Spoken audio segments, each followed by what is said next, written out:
Bonjour tout le monde, aujourd'hui je reviens vous faire une vidéo gourmandise. Je vais vous donner la recette d'un gâteau au chocolat, d'un brownie qui est vraiment succulent, hyper bon pour la santé puisqu'il est sans céréales, sans produits laitiers. Donc vraiment si vous êtes gourmand, vous avez envie de vous faire plaisir, sans pour autant vous pourrir la santé, bah écoutez, voici cette recette est pour vous. J'ai acheté il y a quelque temps de ça un livre qui s'appelle donc les recettes paléo. Je l'avais déjà montré dans une vidéo qui est comme ça. Et franchement, je suis en train de tester pas mal de petites recettes. Quand je teste et que c'est bon, je poste sur les réseaux. On me demande souvent les recettes, donc j'ai décidé de vous les donner en vidéo, comme ça tout le monde va en profiter plutôt qu'en message privé avec tout le monde. Je trouve ça nettement mieux en vidéo. Alors bien sûr, je vais pas vous faire une vidéo préparation culinaire parce que je suis pas une chaîne de cuisine, mais quand j'ai des bonnes recettes et des bonnes choses, puisque c'est quand même des recettes qui sont vraiment hyper simples à faire, donc je pense qu'il n'y a pas besoin que vous me voyez battre des œufs avec du chocolat. Enfin, il n'y a rien de, enfin voilà, il y a rien de compliqué. Je pense que les recettes de cuisine où on doit voir, c'est quand il y a vraiment des manipulations, des choses assez compliquées qu'on a besoin de voir pour pouvoir se débrouiller avec. Là, c'est vraiment pas le cas. Je vais vous donner la liste des ingrédients. Il faudra tout mettre dans un saladier et remuer. Donc, vous voyez, c'est hyper simple en fait, hein. Voici la petite merveille que j'ai fait et qui est succulent, qui est comme ça. Donc, c'est un brownies. Je vais vous le montrer. Franchement, il est mais au top. Il est comme ça. Donc, vous voyez, il est bien moelleux. Le dessus est comme ça. Alors, bien sûr, vous pouvez rajouter aussi à l'intérieur, je pense, des petits morceaux d'éclats de noisettes, d'amandes. Enfin, après, on peut toujours l'agrémenter. Quand on est un gros gourmand, on peut toujours mettre encore plus de gourmandise. Moi, j'ai fait la recette vraiment qui avait marqué, qui était sur le livre. Donc là, ils disent que c'est une recette pour, je crois, 16 petits brownies, parce qu'ils les coupent en petits morceaux.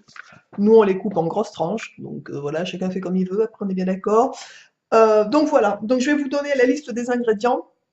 Par contre, il faut savoir, donc la recette, pour information, j'en avais déjà parlé, tout ce qui est paléo, en fait, c'est une façon de manger qui est un peu particulière, c'est-à-dire qu'ils enlèvent carrément toutes les céréales. Moi, comme vous le savez, je ne mange pas de gluten, pas de maïs, donc toutes les farines de blé, etc., je n'en consomme pas, mais chez les paléos, ils vont encore plus loin, c'est-à-dire qu'ils enlèvent carrément toutes les céréales parce qu'ils considèrent que c'est pas normal quand on est, enfin voilà, que c'est pas hyper sain pour la santé les céréales.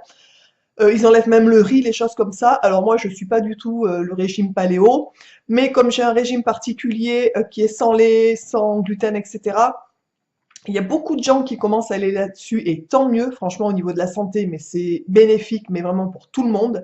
Voilà, donc les recettes paléo me permettent de me faire plaisir avec d'autres recettes, etc. Et comme vous le savez que je suis une grosse gourmande, bien entendu, je suis toujours à l'affût de bons petits plans au niveau cuisine. Donc, pour ce gâteau, par contre, il faut savoir que c'est un brownies qui revient quand même, je trouve, relativement cher, vraiment. Donc, c'est pas le genre de gâteau que vous allez vous faire toutes les semaines, je pense. Enfin, moi, je trouve que ça revient vraiment cher. Mais par contre, au niveau santé, c'est le top et c'est succulent, vraiment. Donc ça vaut le coup de temps en temps de le faire. Et puis en plus, on peut varier, on peut changer des petites choses pour que ça revienne un petit peu moins cher, je vais vous expliquer.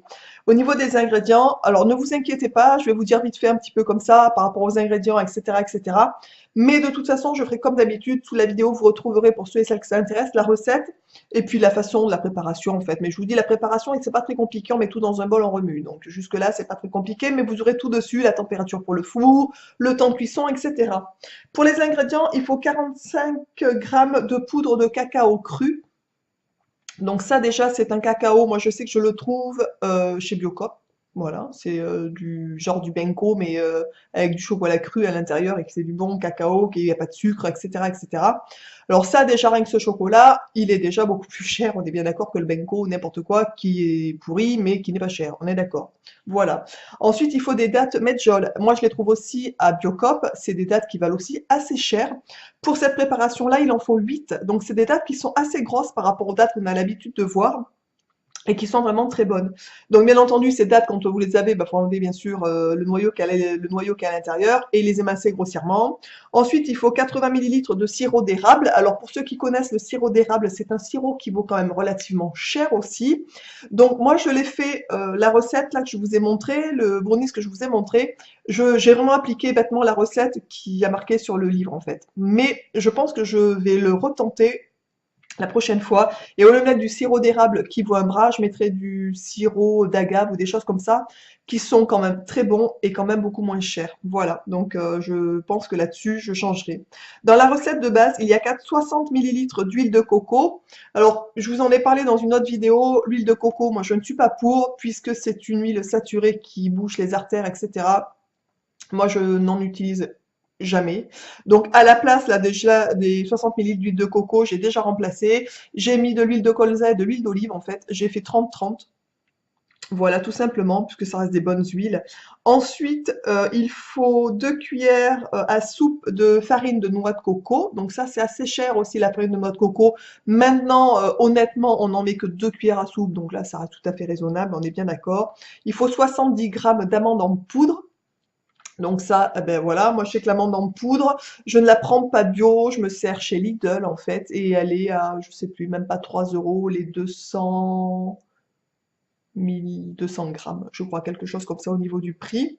Ensuite, il faut une cuillère à café de poudre à lever. Donc moi, je prends une poudre, bien entendu, sans gluten, de ma vie sans gluten, pour ceux que ça intéresse. Ça, vous trouvez ce genre de choses chez Biocop aussi. Il faut une courgette râpée. Donc ça, c'est quand même l'alu. C'est comme le pain que je vous avais présenté, le pain paléo. Il faut aussi une courgette. Donc ça, c'est vraiment quelque chose qui me fait halluciner, moi. Et 4 œufs, voilà. Donc, vous voyez, c'est très simple. Donc, il y a une petite préparation à faire pour commencer. On mélange les dattes, le sirop et l'huile dans une casserole. On fait chauffer ça à 3-4 minutes. Ça fait une espèce de caramel qui est succulent. On écrase bien. Moi, je les fais au ciseau, les dattes, en petits morceaux, en fait. Après, vous mélangez tous les autres ingrédients dans un saladier. Vous rajoutez cette préparation. Et puis voilà, et puis vous enfournez ça 25 minutes sur un four à 200 degrés, tout simplement. Je vous noterai pour ceux et celles que ça intéresse, je vous dis la recette sous la vidéo. Franchement, pour ceux qui sont régime signalé, qui sont sans gluten, sans produits laitiers ou qui essayent de s'en débarrasser un peu ou qui essayent vraiment de faire attention à leur santé, n'hésitez surtout pas à vous le tenter parce qu'il est à tomber par terre, c'est le mot. Je voulais vraiment vous filmer cette vidéo rapidement puisque ce gâteau va disparaître, je pense, très vite. Donc voilà, déjà en une soirée, je ne sais pas si vous voyez, mais il a déjà pris une sacrée claque, ce pauvre petit gâteau. Enfin, une soirée et une matinée, parce que mon petit a déjeuné aussi avec ce matin.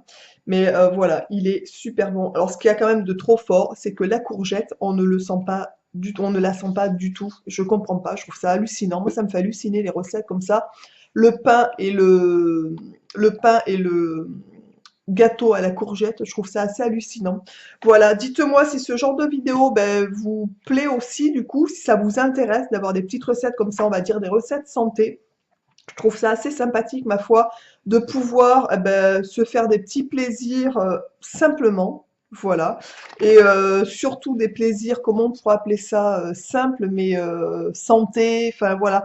Moi, franchement, je suis une grosse gourmande, donc il n'y a pas de souci avec ça, hein, on est d'accord, il faut vraiment que je cuisine, quoi. Il y a aussi là-dedans une recette de lasagne paléo, qui a l'air vraiment super bonne. Je trouve ça assez hallucinant. Voilà, donc écoutez, si jamais je refais des petites tentatives sur ce petit bouquin et que c'est, ma foi, super bon, etc. N'hésitez pas, je vous dis, à me suivre sur les réseaux sociaux puisque je poste des photos, des choses comme ça, de choses voilà, que je mange de temps en temps. Notamment, on a testé aussi d'ailleurs des carottes, les nouilles de carottes qui sont comme ça. Alors moi, je ne les ai pas fait en nouilles par flemme, je vais être honnête, je les ai fait râper. Donc voilà, donc je pense que ça n'a peut-être pas le même goût, vu que c'est pas tout à fait la même texture. Mais honnêtement, cette recette-là, elle est aussi à tomber par terre. C'est-à-dire, c'est un mélange de salé sucré avec du miel, des oignons nouveaux, du gingembre. Enfin, on s'est régalé. C'était mais succulent pour ceux qui aiment les carottes. Franchement, ce petit bouquin, je vous ai dit, il est à 10,90 €. Honnêtement, je pense que c'est un bon investissement parce qu'il y a pas mal de petites recettes. Et même mon mari, par rapport au pain paléo, me disait qu'il préfère au pain sans gluten, par exemple. Donc c'est pour vous dire. Voilà. Je vous embrasse tous et toutes bien fort. Je vais arrêter de faire ma pipelette. Je vous embrasse et je vous dis à très vite dans une prochaine vidéo. Ciao!